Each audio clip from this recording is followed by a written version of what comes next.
तो देन आपने आपके पूरे टीचिंग के जर्नी में can you just help me understand कि क्या टर्निंग पॉइंट रहा, या तो कौन से ईयर में आपको ऐसा लगा कि now I have just made it and this is something which I want to do full time, and तभी आप क्या स्केल पे ऑपरेट कर रहे थे, लाइक इन द सेंस कि कितने स्टूडेंट्स थे वो टाइम पे एंड कैसा था पूरा journey? See, Kushal, I started in 2010. I'll begin with the starting. I started in 2010 after clearing CA examination. जैसे मैंने आपको बताया, I got interest in coaching and मैंने वहाँ से पढ़ाना शुरू किया.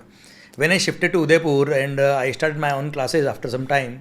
Initially I started with somebody else, but afterwards I started with my own classes. But जब मैंने क्लास शुरू किया था,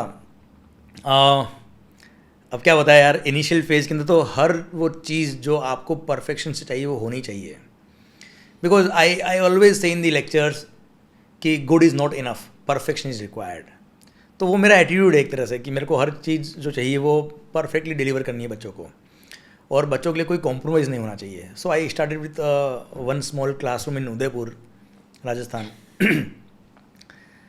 तो इनिशियल फेजेस में जब आप बहुत यंग होते हो, बहुत छोटे होते हो यार, आपके पास इतने रिसोर्सेज नहीं होते ना इतने पैसे होते उस टाइम पे, एंड ऐसा आपके पास कोई बहुत बड़ा गेम नहीं होता है कि आप कुछ भी कर लो. तो इनिशियल फेजेस में तो अगर मान लो आपने कोई क्लासरूम लिया है, कोई ऑफिस लिया है, वहाँ पे अगर आपके ऑफिस बॉय भी कभी अगर एब्सेंट है, और उस टाइम तो मिलते भी नहीं थे ऑफिस बॉय वगैरह इतना ईजिली, और इतना अफोर्ड भी नहीं करते थे हम लोग.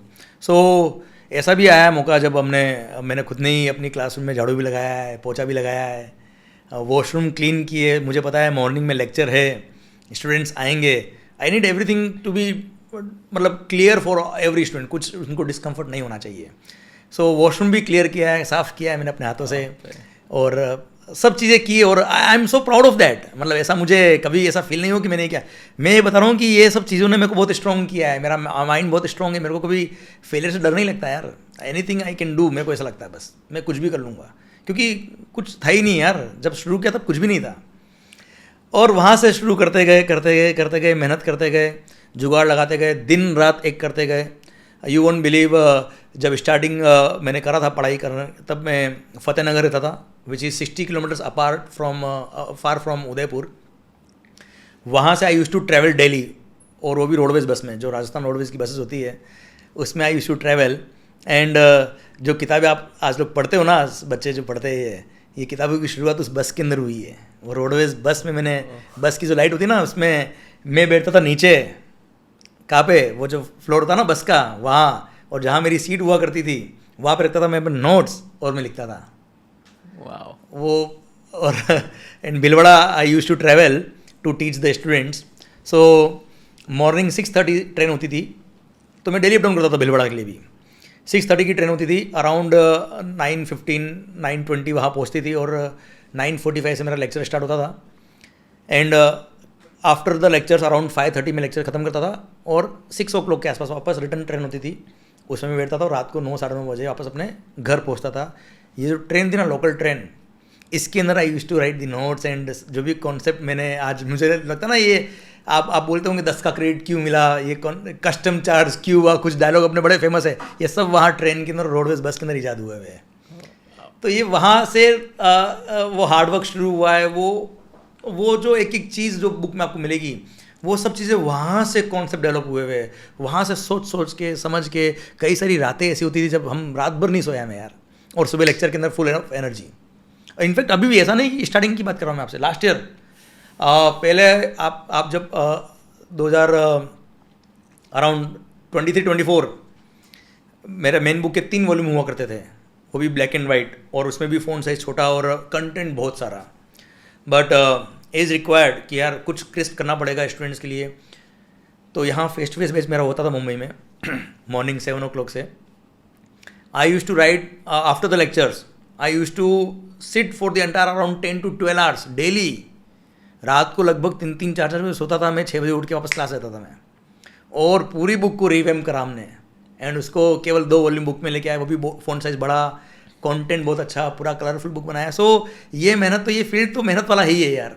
तो वो ऐसे हमने शुरुआत की, और दैट मेहनत अभी भी कंटिन्यू होती है. अभी भी जब हम अमेंडमेंट्स आते हैं, आपको पता है जीएसटी से डायनेमिक लॉ पर, मुझे बहुत अच्छा लगता है, प्यार होता है इस सब्जेक्ट से, क्योंकि इस सब्जेक्ट को बनते हुए देखा है मैंने यार. 2017 में जब जीएसटी आया था, तो ये कैसे आया ये भी पता है, कहाँ से आया ये भी पता, कोई सेक्शन अगर बना है तो वो क्यों बना, अगर सेक्शन नंबर 16 सब सेक्शन 1 में लिखा है कि every registered person will be eligible to avail the credit, तो एवरी रजिस्टर्ड पर्सन वर्ड कहाँ से आया? इसका भी केस लो एक्साइज का। तो पहले मैं बच्चों को केस तो पढ़ाता हूँ और वहाँ से, क्योंकि ये सब मेहनत पहले की करी हुई है, ये एक्सपीरियंस मैं शेयर करता हूँ लेक्चर के अंदर। तो वो एक एक वर्ड को हम डिफाइन करते हैं। जब अमेंडमेंट आते हैं उस अमेंडमेंट का इफेक्ट कहाँ आएगा, कैसे आएगा, वो हर एक चीज़ एनालाइज करके मैं खुद बैठता हूँ। अभी भी 10-10 12-12 घंटे जब बुक्स के लिए काम करता हूँ। क्वेश्चनर बुक कमेंट करना अपने आप में एक बहुत बड़ा टास्क है। हर प्रोविजन का कहाँ का इफेक्ट आने वाला है, that I try. No doubt एक दो एरर फिर भी रह जाते होंगे, पर इतने मेहनत करके तब जाके बुक्स बनती है। और अब आपके क्वेश्चन पे मैं आता हूँ कि ये तो स्टार्टिंग करते गए, अब जैसे जुगाड़ करते गए और बाय गॉड ग्रेस सिद्धिविनायक भगवान का मेरे को बड़ा आशीर्वाद मिला कि मुंबई के अंदर इतना अच्छा रिस्पॉन्स आया कि उदयपुर का 100% क्राउड मेरे पास आता था for CA finals, but Mumbai का इतना बड़ा आशीर्वाद मिला कि मेरे को सब कुछ छोड़ना पड़ा। And I used to stay around 8 to 9 months in Mumbai. I shifted to Mumbai only around 2012-13 से, ये समझ लो आप। And then I used to stay around 8 to 9 months in Mumbai only. I shifted to Mumbai. 2-3 महीने के लिए उदयपुर जाता था अपने घर, अपने पापा के पास।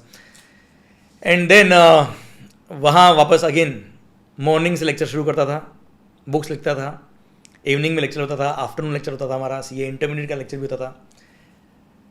और अल्टीमेटली ये मेहनत रंग लाई जब GST आने लगा।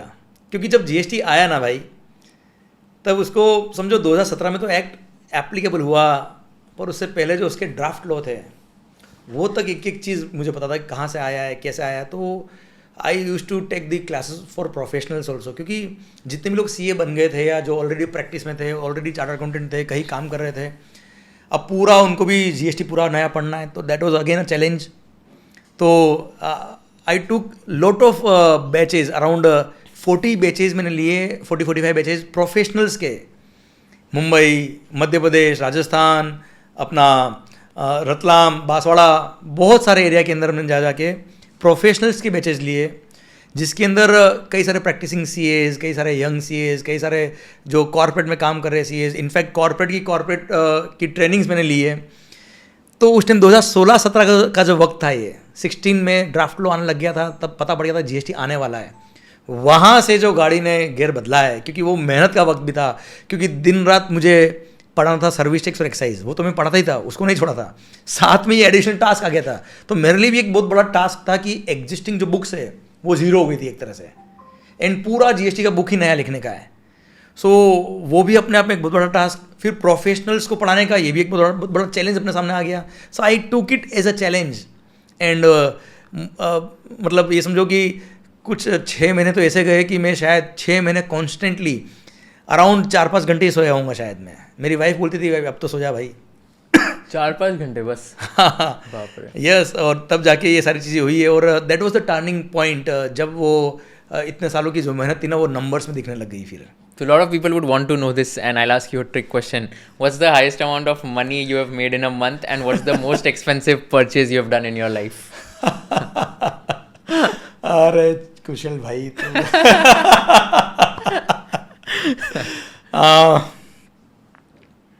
Not exactly, but around in a particular month, na 1.2 crores. Oh wow! And what's the most expensive purchase you have done?